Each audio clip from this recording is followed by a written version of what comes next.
Kung restless ka, di ka makatulog, takot na takot ka sa mga nangyayari ngayon, or feeling mo parang ang bigat ng lahat, this one's for you. Episode 28 of Overcoming by Speaking God's Word, Speak Life. Meron tayong 10 faith declarations to overcome our fear and anxiety straight from God's Word. Alam nyo, fear can paralyze us.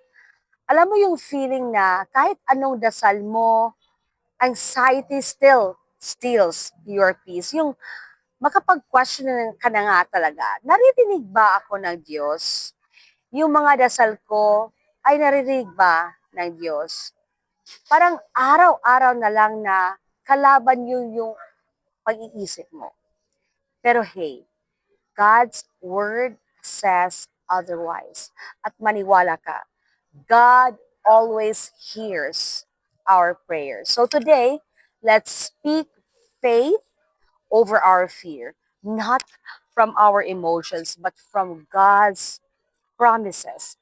I've always tried na not to pray from my emotions, but rather pray from God's word. I pray God's word over my life because when we declare God's word, faith rises and fear breaks. So let's say this together, okay?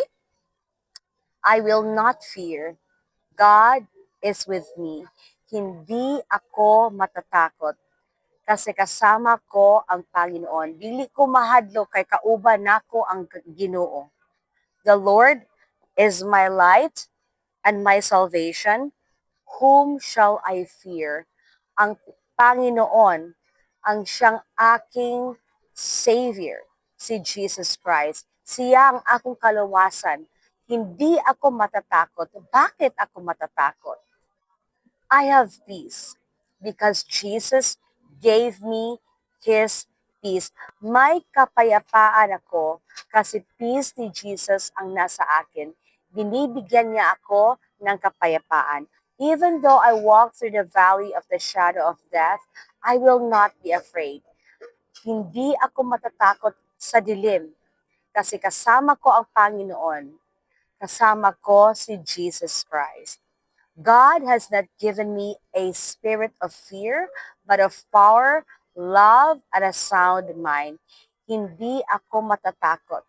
Hindi takot ang binigay sa akin ng Panginoon, kundi power of love, power ng Holy Spirit niya, at power ng disiplina, ng sound mind.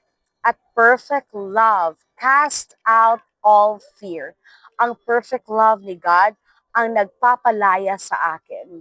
Hindi ako matatakot at itatakwil ko ang aking pangangamba. I dwell in the secret place of the Most High. I am safe.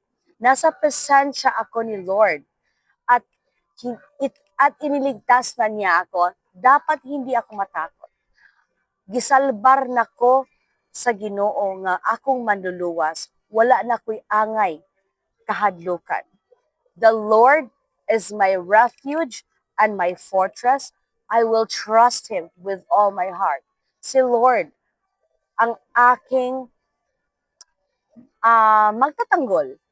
At alam ko hindi niya ako pababayaan. Siya akong dalangpanan. Siya ang akong kusog.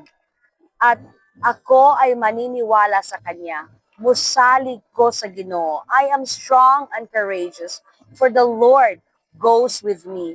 Matatag ako at matapang kasi si Lord ang kasama ko. God's presence surrounds me, so I rest in His peace. Gipalibutan ko sa presensya sa Ginoo. Maunang makapahulay ko sa iyang kalinaw. Lord, si Lord ang nagpalibot sa akin at dapat hindi ako matatakot at hindi ako